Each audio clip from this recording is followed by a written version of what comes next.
Let's bring in Keagan York. He's head of foreign exchange strategy for Compass Global Markets, and he joins us from Sydney this morning. First off, Keagan, let's get to your reaction to these stress tests. I mean, some are saying this isn't even a stress test if you don't even factor in a Greek default of sorts.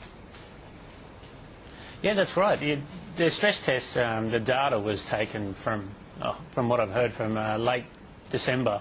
A lot's happened since then. You know, I wouldn't surprise with the markets, you know, we're going into it expecting somewhere near 30% of banks being very close, if not to below the stress test level.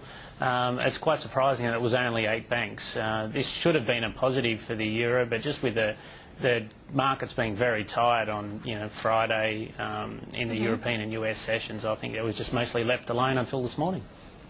Okay, well, what about this week for the euro? Because I have to say it's held up relatively well, still trading at 141 against the US dollar. It broke through 138 or so last week. I mean, what kind of week are we expecting for the common currency itself? I think we're in for more choppy markets. You know, any time that we get down to 138, you're probably going to see the focus shift towards the US in some way, with the debt ceiling crisis, you know, coming to a head over the next week or two. You know, if you do see the levels down there, I think you'll start to see people buying on a dip. We've been talking about it for a long time. It's been evident so far. We think they'll continue. We've got the meeting on Thursday in the Eurozone in regards to hopefully a package being finalised for Greece. Then that might give some euro some upside momentum.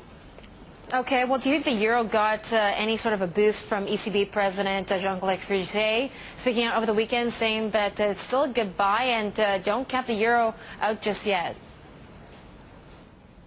It's hard to say with what's going to happen with the euro. Now, there's so many factors coming in at the moment. You know, we've got Italy is working quite hard to resolving their problems. You've still got the Portuguese. You've got the Greece. You know, you've got Ireland's always in the back of everybody's mind. It's hard to see. It's hard to see euro having any major bounce over the course of a given month. But in saying that, you know, you've still got the underlying problems in the US, which are, you know, a very big global economic factor at the moment. But there seems to be consensus, though, Keagan, that, I mean, what's happening in the U.S. and the debt talks, that's going to be, basically, it's going to be ended this week. I mean, they're not going to come up against this deadline and let it pass. They've got to pass it. You know, the people are worried about their own jobs in the Senate and so forth. So what you'll find is, you know, they'll for their own electorates, they'll be saying that they're against it. But at the end of the day, on the final vote, it will get passed, no doubt. Okay, but that's what I'm saying, though, in the market. So, I mean, how much of an impact is this having really in currencies? In the currency front, you know, this could lead to a little bit of US dollar strength, but overall, everybody has got this already factored in. I see more potential coming out of the euro bottoming down below, you know, 139 if we do see it. I think it will bottom out down around about there and bounce, just for the simple fact that we'll get hopefully some positive news coming out of the Eurozone towards the end of the week, and then we'll go from there. Okay, Keagan, I'm going to give you 40 seconds here, but what's the best bet right now in the currency space?